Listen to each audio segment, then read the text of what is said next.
He worked long hours at a gas station, forgotten by most, but always the first to help.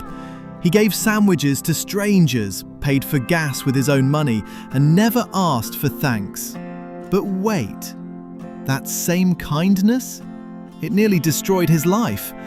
Until, in the darkest hour, it became the only thing that could save him. Daniel Kwame lived in a quiet, weathered part of Toronto.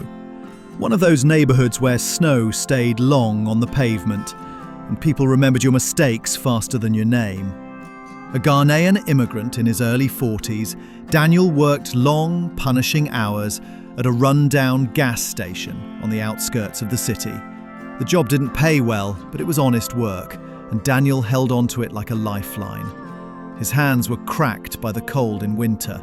He doubled up his socks over holes in his boots, blowing on his hands while he poured coffee for drivers too busy to stop and glance up. His back ached from 12-hour days, and sometimes he didn't have enough energy even to cook a decent meal, but never did he complain. Daniel greeted everyone with a gentle nod or smile, even the rude ones who tossed coins at him or shouted when the pump malfunctioned. He offered directions with patience. He cleaned messes he didn't make. He gave away sandwiches he packed for himself to kids who came around hungry after school. "You too kind, Daniel," his co-worker Monica would say, shaking her head. But to Daniel, kindness wasn't a performance. It was a discipline, a daily decision. He helped an elderly neighbour carry groceries in the snow, repaired a broken chair for a single mother down the block, bought asthma inhalers for a teenage boy he barely knew. He wasn't perfect. Daniel wrestled with loneliness behind closed doors. His tiny apartment echoed in silence. He missed his mother's cooking. Some nights he cried in the shower, whispered to God through the noise of the water. But still, every morning, he stood up, buttoned his faded uniform, and chose softness over bitterness. "The world won't break me," he whispered in the mirror. "I'll meet it with kindness, even when it's hard." What he didn't know was that these small acts, these moments of silent generosity, were not forgotten. They were planting seeds in the hearts of strangers, in the memories of children, in people he would never recognize, but who would one day remember the man who showed them kindness when no one else did. And those seeds were growing roots that would one day, against all odds, save him. On a rainy Tuesday, Daniel saw a young man slumped over his car, barefoot, soaked to the bone, fumbling with a dead battery. His clothes were torn, his hands trembling. Without a word, Daniel stepped out with his only umbrella, shielding the man as he helped jumpstart the car. The man's voice cracked as he thanked him.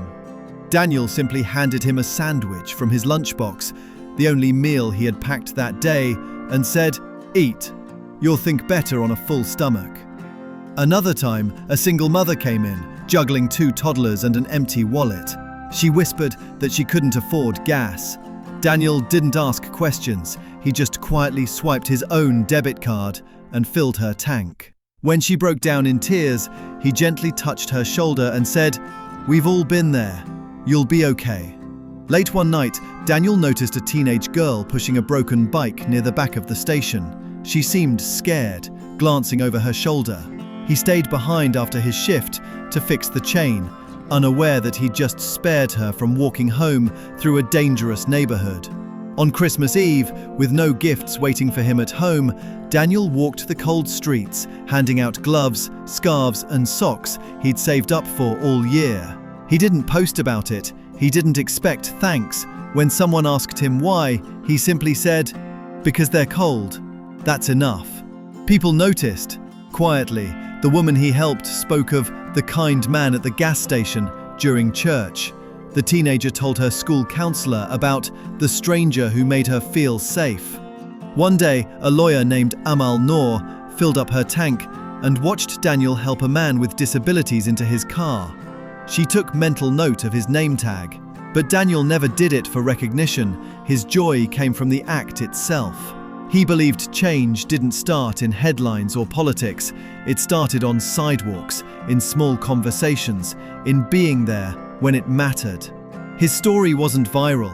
No cameras followed him, but his kindness was echoing, quietly, in hearts, in memories, in 100 small ways that couldn't be measured, but mattered more than he'd ever know.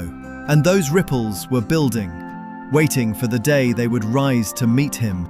It happened fast, the kind of night where time blurs into panic. A corner shop had just been robbed 2 blocks from the gas station where Daniel worked. The suspect, male, slim build, wearing a dark hoodie. Daniel had just closed up. He wore his old black hoodie to block out the bitter wind. He was locking the station gate when headlights blinded him, tires screeched, and police officers spilled out into the parking lot. "Hands where we can see them! Get down now!"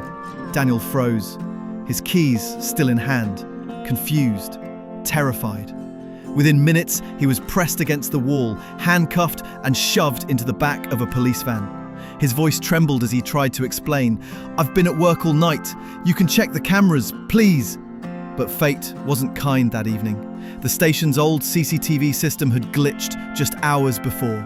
His co-worker had left early, no timestamp footage, no witness, just bad timing and matching clothes. In the small holding cell, Daniel sat silently, the metal bench colder than the air outside. His heart pounded like a drum in an empty room. The sandwich he brought for dinner remained untouched in a paper bag beside him. He whispered in disbelief, "Why me? Why now, after everything?" The next 48 hours passed like a slow-motion nightmare. No visitors, no lawyer he could trust. A court date was set. The charge? Armed robbery, a felony. His kindness, once his anchor, now felt useless, invisible, forgotten, as if all the good he had given meant nothing in the face of a misunderstanding. He replayed it all, helping the hungry, shielding strangers from rain, paying for others' gas, fixing that girl's bike. None of it could protect him now. Alone in the silence, his chest tightened. This is how good men disappear, he thought. Quietly, mistakenly. But what Daniel didn't know was that kindness, though quiet, never dies. It takes root. In lives touched, in hearts moved. It builds in the background, silent, strong, waiting for the moment when it's needed most. And now, kindness was stirring. Somewhere in the city, someone remembered. Someone was about to stand up for him. Courtroom air felt frozen in time. The ticking of the clock echoed louder than the murmurs from the gallery. Daniel sat alone at the defendant's table, hands clenched, his posture sagging with the weight of the injustice crushing him. The prosecutor's words were sharp. The charges were serious. Armed robbery, intent to harm. He faced a sentence that could derail everything he'd built with quiet dignity. Daniel's eyes were dull. This wasn't just a legal battle. It was the crumbling of trust in a world he had tried so hard to love. And then, the door creaked open. A young woman stepped in, clutching a folder tightly to her chest. Her hijab was neatly pinned, her jaw clenched with quiet determination. Amal Rahimi, 28, stood before the judge. "Your Honor," impassioned, she began. Her voice steady, but impassioned. "I request to speak on behalf of the defendant." All eyes turned to her. Daniel looked up, confused. Where had he seen her before? She continued, "When I was 16, I was homeless in Birmingham, starving, cold. I tried to steal food from a gas station. Instead of calling the police, the attendant, this man," she gestured towards Daniel, "offered me kindness. He said, thoughtful, 'You don't have to do this. You're worth more than your worst day.'" The courtroom stilled. "He gave me a sandwich, gloves, and his coat, then drove me to a shelter." Her voice cracked slightly. "That moment changed my life."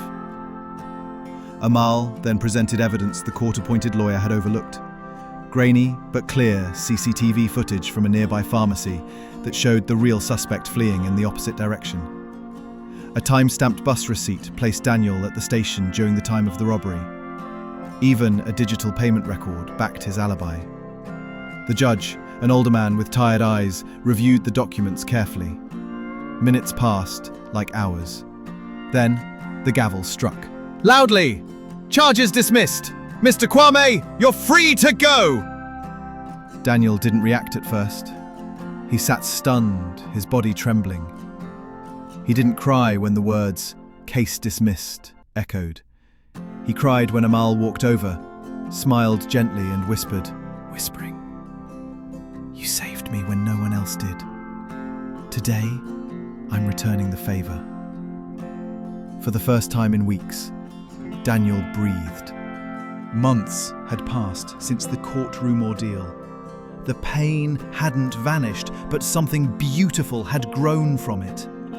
Daniel stood before a room full of young people in Johannesburg, not as a man accused, but as a mentor, a survivor, a symbol of quiet strength. The classroom buzzed with energy.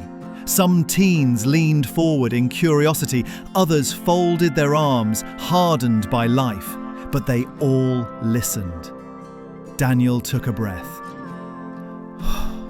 "I didn't win because I had power or money," he said, locking eyes with a boy in the front row. "I survived because I kept choosing kindness, even when the world gave me every reason not to." His voice trembled. "And sometimes, kindness comes back for you when you need it the most." The room fell into a silence so deep it was sacred. He shared how people he barely remembered had shown up, offering help, sending letters, donations. The single mother? She organised a community fundraiser that helped launch the Quiet Roots Project, a youth mentorship programme now reaching cities from Lagos to Liverpool. The barefoot man from the gas station? He now volunteers at the shelter twice a week, his life transformed by that rainy night. One of the teens, Jamal, raised his hand. "Sir, how do you keep being kind when you keep getting hurt?"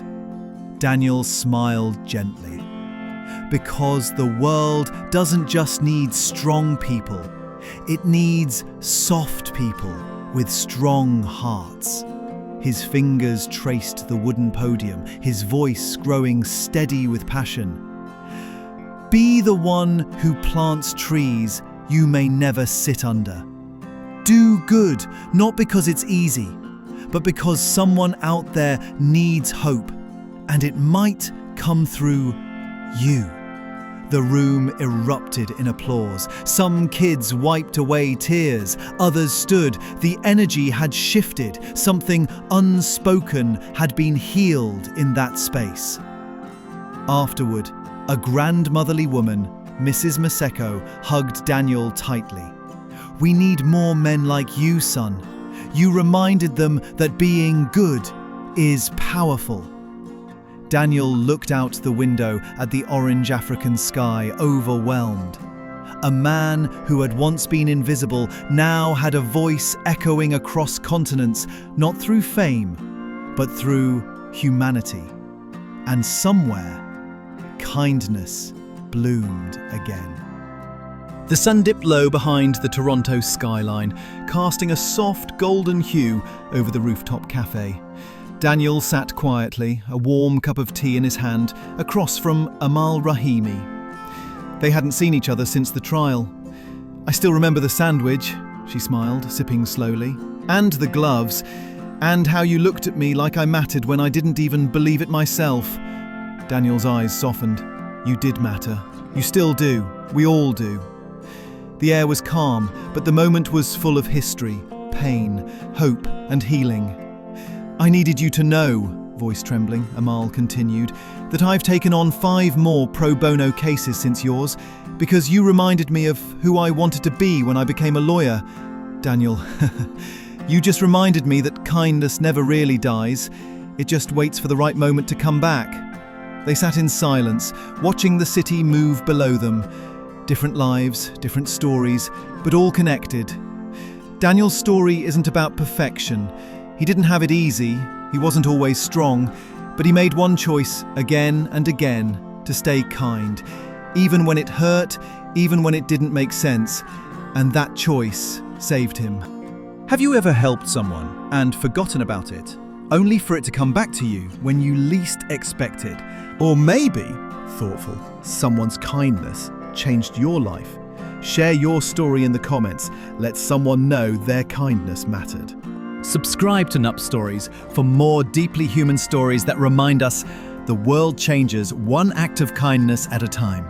The world needs more Daniels, more Amals, maybe even more you.